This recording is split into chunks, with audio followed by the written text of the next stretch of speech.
I was already late for work. It was past 5 p.m., and I was rushing, cursing myself for being so behind.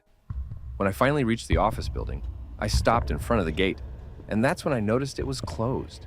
Weird. I checked my watch again. Shouldn't it still be open? It looked like everyone had left, even the other offices on the floor. I fumbled with my key, unlocked the gate, and stepped inside, but I don't know. Something felt off.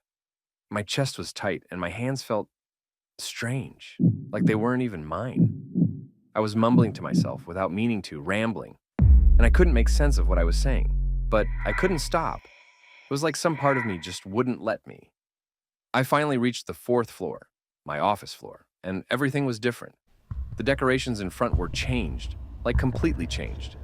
The flowers were gone, dust and crumpled papers were scattered across the door. I tried to unlock it, but my key, it wouldn't work. My heart started racing.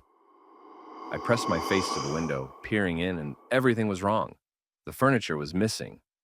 All that was left was this single old desk and a waiting chair by the door. What the hell? I thought.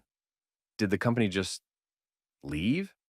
I pulled out my phone, trying to call my boss or anyone, but something weird happened. My phone wouldn't respond. I couldn't press any buttons. It was like it was locked, frozen or something.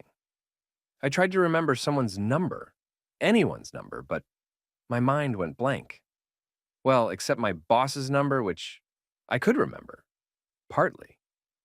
I started dialing, but my hand, it wouldn't go past the fourth digit, like my fingers just refused to cooperate. The harder I tried, the number just disappeared.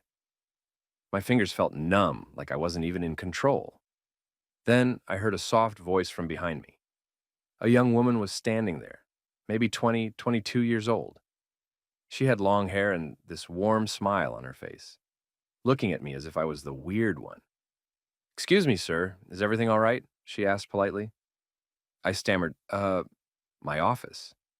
It's just gone? Did they move?" She laughed, a light laugh, and for some reason, I found myself laughing too, even though I had no idea why.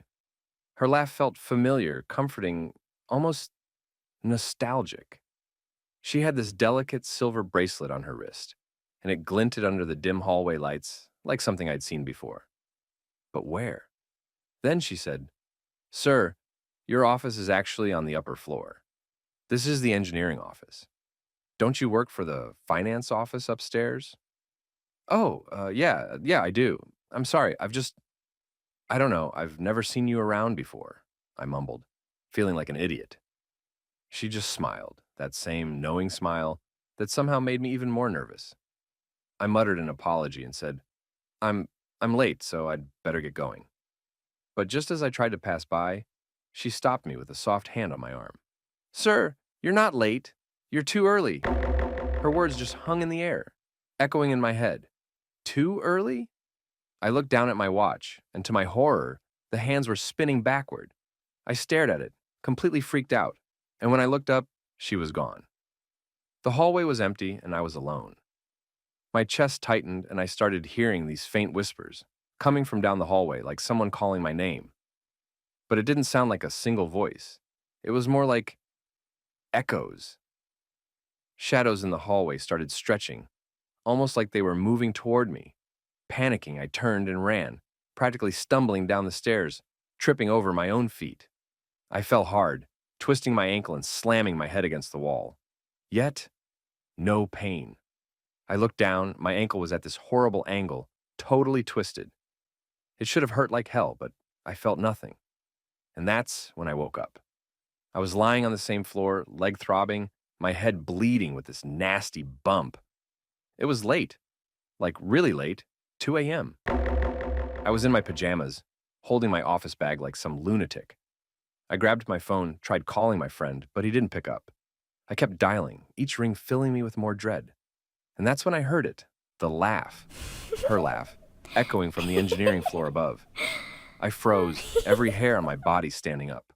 Desperate, I dragged myself to the bathroom on the ground floor. My ankle screaming in pain, and I locked myself inside, breathing heavy, my heart pounding.